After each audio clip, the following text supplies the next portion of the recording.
Good morning. Welcome to our September 11th and Peter Burton Hanson Award for Humanities ceremony. My name is Julie McTagg, and I am one of two assistant principals here at Joel Barlow High School. It is an honor to oversee this award and guide us through this morning's ceremony. Our September 11th and Peter Burton Hanson Award ceremony is deeply important to our school community. We hold dear the opportunity to come together every year to reflect upon 9/11 and honor the life of Peter Burton Hanson, a 1987 alumnus of Joel Barlow High School who died at the age of 32, along with his wife Sue and daughter Christine, in the crash of United Airlines Flight 175. After 20 years, our commitment to each other to always remember and to be there for each other remains strong. Let us pause and take a moment of silence to quiet and focus our minds. Please take the moment to consider the events of September 11th, all the lives lost, all the lives affected, the many acts of heroism, and how our world changed 20 years ago.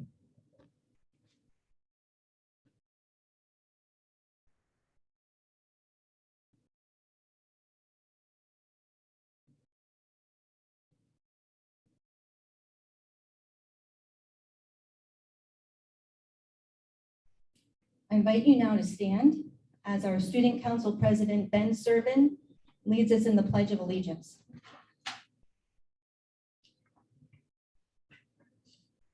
I pledge allegiance to the flag of the United States of America and to the republic for which it stands, one nation, under God, indivisible, with liberty and justice for all.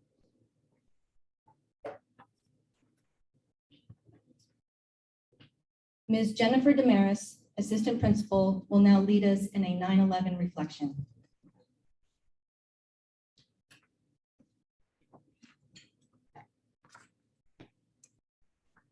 Good morning. I am Jennifer Damaris, one of Barlow's two assistant principals. The Barlow community welcomes our guests, especially Mrs. Hanson and Peter's friends. Never forget, it is the duty of those of us who are alive on that most horrible of days, September 11th, 2001, to share our recollections with you, the Barlow student body. To our students, this date represents an infamous date in American history. For those of us alive 20 years ago, our collective hearts continue to miss a beat when we think back to the news coming out of New York, Washington, D.C., and Shanksville, Pennsylvania. Our memories remain vivid.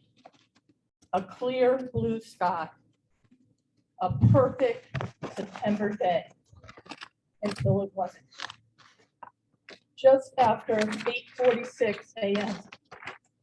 on September 11th, I walked out of the humanities office to have a student, Don Baker, nervously share, "Ms. Damaris, a plane hit the World Trade Center." A few of us entered the audio-visual room, and we watched as TV personalities speculated about the situation. Nobody knew what was happening. As we watched the screen, United Airlines Flight 175 hit the South Tower. It was 9:03 a.m. At that moment, our world changed forever. What happened? I want to take a moment to share with you what happened that day. On that morning, 4 commercial airlines were hijacked in mid-flight by 19 Al-Qaeda terrorists. The first plane to hit was American Airlines Flight 11. It was flown into the North Tower of the World Trade Center complex in Lower Manhattan at 8:46 a.m. 17 minutes later, at 9:03 a.m., the World Trade Center South Tower was hit by United Airlines Flight 175. Both 110-story towers collapsed within 2 hours. A third flight, American Airlines Flight 77, was hijacked over Ohio. At 9:37 a.m., it crashed into the west side of the Pentagon. The fourth and final flight, United Airlines Flight 93, was flown towards Washington, D.C. This flight was the only airplane not to hit its intended target. Instead, it was forced by its passengers to crash in a field near Shanksville, Pennsylvania at 10:03 a.m. Investigators concluded that that plane was destined for the White House or the U.S. Capitol building. Never forget is not to be relegated to a bumper sticker slogan. Rather, it is a call to action. The horrors of the day were soon transformed by everyday Americans into acts of kindness. New Yorkers looked out for their neighbors. Americans gave of themselves to others. So here's our homework. What can we do to help a neighbor? What can we do to build a better community? How do we incorporate Peter Burton Hanson's desire to create a more just world into our lives? Thank you.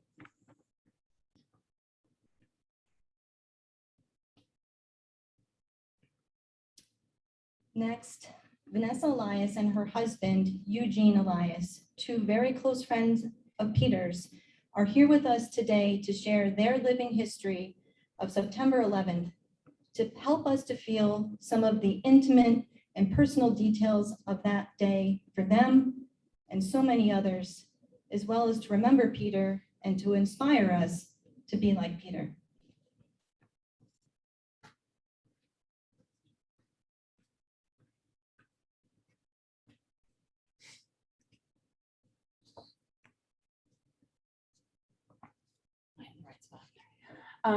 Good morning. My name is Vanessa Hoffman Elias, Barlow class of '89. As always, I would first like to thank the Joe Barlow administration for their dedication in taking this time to enable us to reflect on Pete's life and 9/11. Some of you have heard my story before, and some will be hearing it for the first time. I'm honored to speak again, and each time I see the life lessons and insights in the lives of Pete and Sue, lived and lost with new eyes. Lives that understood that there was more that connected us than divided us, more than just being tolerant, but embracing the differences of the other, as that what makes our world richer, more meaning in life by forging connection with the humans around us and working to weave and not rip the fabric of our communities. Sharing is always painful, but it is my responsibility.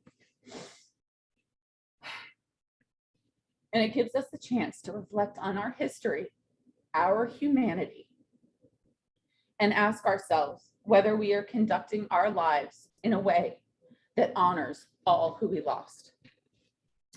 I strive to live a more meaningful life, a life that Pete would approve of. And maybe you will be inspired to do the same. I always think I'm going to be okay. I've had more exposure to terror than most. 20 years ago tomorrow, my husband survived 9/11. My friend and his family were murdered on 9/11. And 5 years ago, my brother survived the terrorist attack at the Brussels airport. I met Peter Burton Hanson, in these halls of Barlow back in 1985. I was a freshman and he was a junior. I would have described him then as a bouncy deadhead with a mop of curly red hair and smelling of a mix of patchouli and smoke from hanging out in the smoking lounge. which I always point out, we did actually have one of those. He was so friendly, a straight talker with a laugh, a wonderful laugh. He had a big heart, a strong sense of fairness, and no problem speaking his mind, especially when standing up for someone.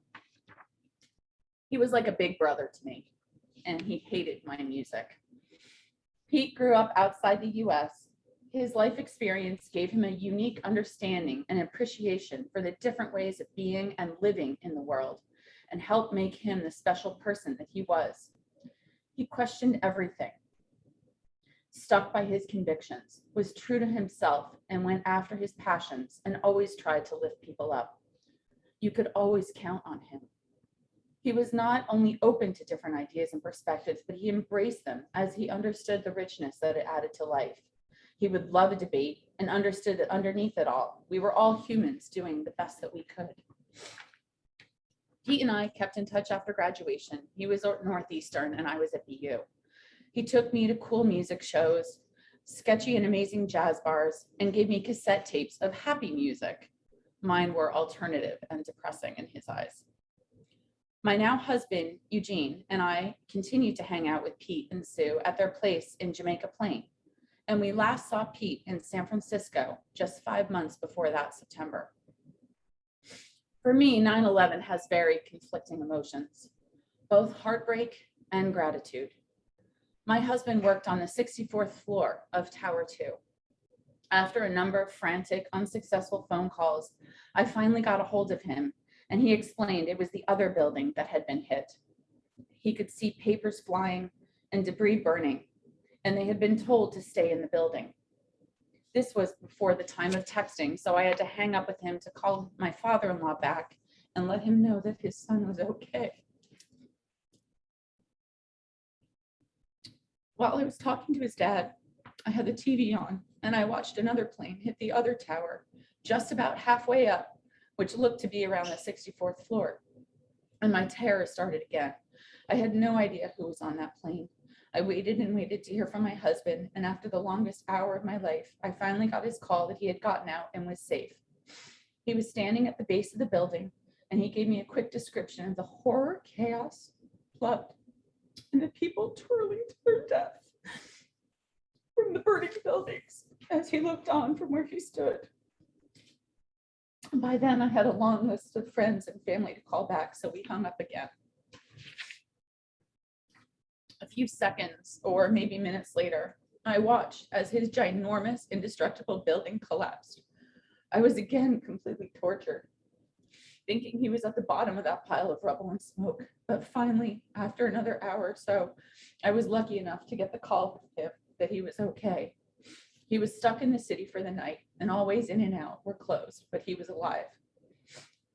A couple of hours later that day, on September 11th, I got a package from our friends Pete and Sue, a baby gift for our 6-week-old baby girl. I wouldn't open it because I wanted my husband there with me, so I waited until Eugene got home the next day. We opened up the package and the sweet card, having absolutely no idea. We didn't have cable, and most of the TV stations were out because of the tower's collapse, and we only had reception for one channel from New York or New Jersey, but eventually turned it off. It was too much to bear to see all the photos, signs, candles, and desperate attempts of people trying to find their loved ones. It wasn't until a few days later, after we had escaped to Vermont, when I got a phone call from my mom. Vanessa, honey, I have to tell you something. You knew someone on that plane. It was Pete, his wife, and little Christine. My own scream still haunts me. The plane that hit my husband's building was carrying Pete, Sue, and little Christine. For those of us who lived through 9/11, it's not just a news clip, a page in a history book, or a special on TV. It was a pivotal day in our lives, in the world, a marker in time of pre and post 9/11 life. There is no way for you students to know. You weren't even born yet. But I hope that by hearing about Pete and his little family and my story, that you can learn and remember. Tomorrow marks 20 years. 20 years ago, Our realities were dramatically and traumatically changed. We felt like our world was ending. The last 18 months, many of us, many of you have felt that too. There is an old saying, what doesn't kill you makes you stronger. Although I'm not a huge fan of that saying, it does have a point. When we go through dark times and come out the other side, we learn that we can do hard things and be okay. We learn that we can tolerate pain, stress, disappointment, loss, and we can cope. This is called crisis competence, and we have all been building ours the last 18 months. And as hard as it is and hard as it has been, it does make us stronger. And even more important than making us stronger is having hope. The most important ingredient of resilience is hope. As teens, it is hard, even impossible for you to have this perspective, but look to the adults in your lives to know it to be true. And adults in the room, here and watching, this is our charge, to acknowledge and validate the pain and give perspective for hope. Knowing that we will get past the moments of immense pain and struggle. It won't always feel like this. Eventually, it will be a memory. There is future after this moment of pain. This is resilience. We are nothing and nowhere without hope, and hope is a choice that we can make. As today is National Suicide Prevention Day, I reflect that the terrorists that took my friends, their 2-year-old, and 3,000 innocent souls aren't the only terrorists that take those we love way too soon. So many in our world are struggling with tremendous pain.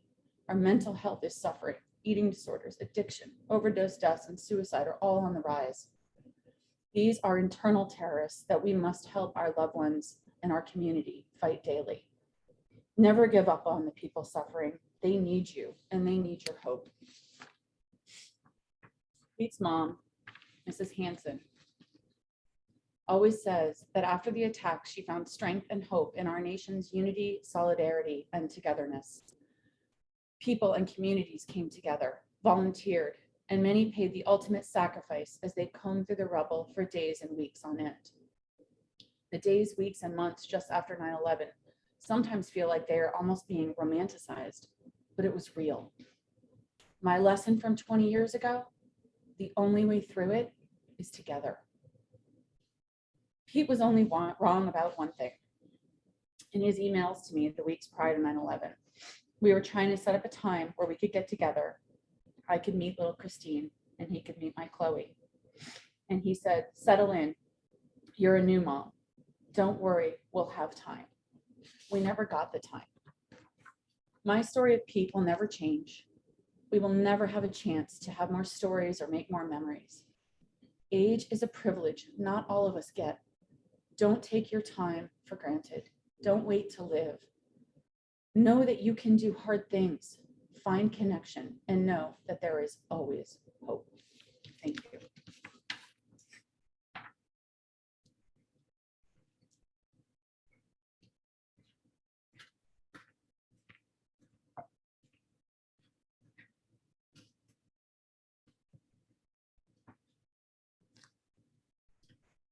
Here on this slide, you see a picture of Peter, his wife, and his daughter.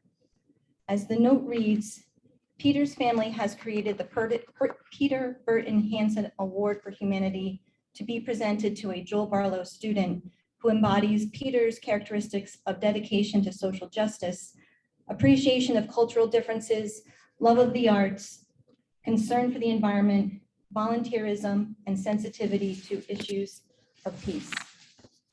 Each spring, Joel Barlow staff are invited to nominate a rising senior who exemplifies the traits of Peter. This spring, 10 students were nominated. Within our student body, we have many students who are dedicated to social justice, appreciate cultural differences, love the arts, have a concern for the environment, volunteer, and are sensitive to issues of peace. The challenging task is to find the student among the nominees who so genuinely and passionately possesses several, if not all, of these traits, and that we all agree is the one to receive this special award. Before announcing this year's recipient, here's some information about him. A member of our debate team, his coach wrote, in the context of debate, this student has been our liaison to the middle school, helping to train the next generation of debaters. And what does he teach them? Empathy and a desire for justice. As a speaker and a citizen, this student's superpowers are storytelling and empathy. He projects the listener into the shoes of people most impacted by a topic and asks them to make a choice, looking at the topic from the point of view of the ones most affected. By opening a window for his audiences into the real life lived experiences of people outside their normal circle, his debating is unusually grounded and emotionally engaging.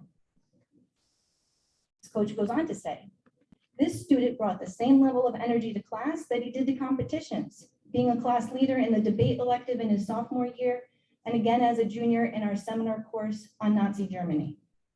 He was prepared every day, participated in every discussion, weighing in with new ideas and evidence, enhancing the learning experience for his peers. He's also a stellar writer. In a story he wrote in Madman, fictionalizing how World War II would be filtered through the experiences of ordinary Germans, I was particularly impressed by one line of dialogue. No war has ever started because people were too helpful. I put that nugget on the wall of my classroom, right next to 6 or 7 other remarkable things I've gotten from student writers. As far as the future is concerned, he tells me he wants to teach history or perhaps go into law. He hopes to make a difference for the people he believes are most disenfranchised by the system. Taken as a whole, this student stands out for his sensitivity, his sincerity, hard work, and spirit. And if it makes any difference, he will also vigorously defend the merits of 90s pop punk fandom to anyone who dare challenge them. Now, of our 10 nominees, this student was nominated twice. His second nominator wrote, what stands out to me about this student is his commitment to a wide range of experiences and activities. And in addition to being an accomplished member of the JBHS debate team and mentor to middle school debaters, he's also a member of the baseball and chess teams. This student is the director of Media for Dreamers, a nonprofit organization dedicated to providing funding for the education system of low-income, high immigrant populations in Fresno, California. He's an exceptionally strong student, which would be an unusual characteristic among traditional Hanson Award recipients, as academics are not the focus, but this student has a dry wit and a polished sense of humor that it makes it easy to get to know him.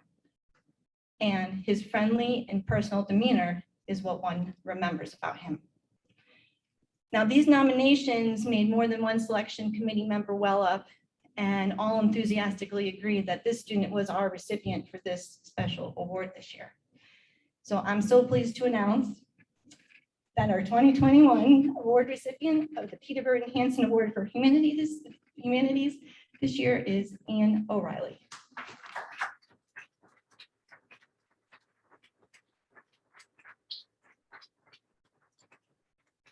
So Ian is our final speaker. He would just like to say a few words.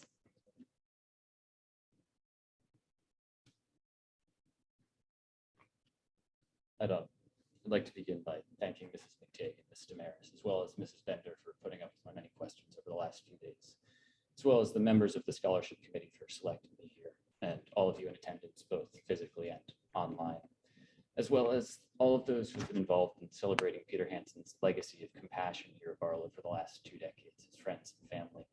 This is truly an incredible event, and I'm honored to be part of it.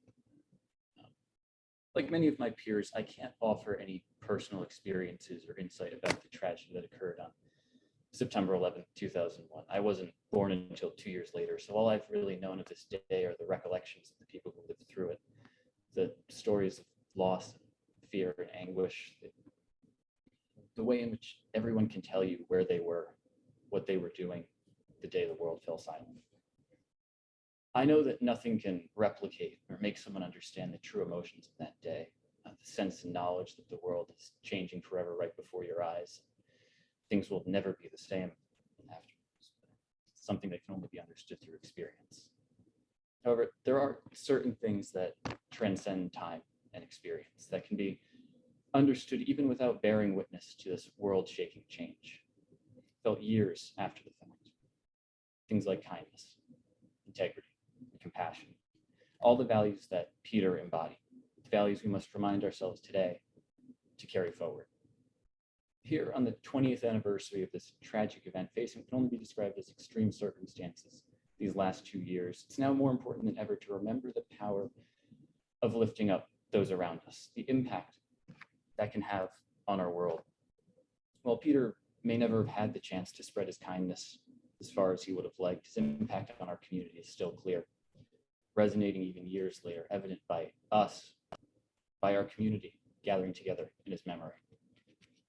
More than that, we can still continue his work beyond what we do here today. We are obligated to pick up where he left off. To never forget 9/11 is to do more than just remember the event, remember the date. It's to remember the people that were lost that day. Good people, people like Peter, his wife Sue, their daughter Christine, who would have been 22 today.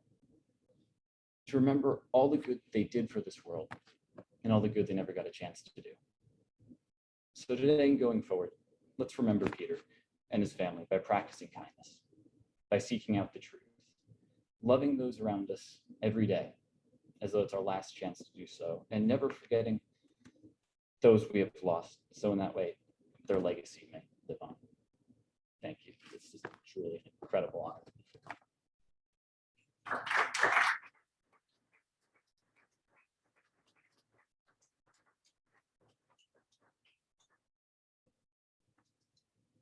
So we just want to remind everyone the importance of remembering, of maintaining hope, and to live with purpose.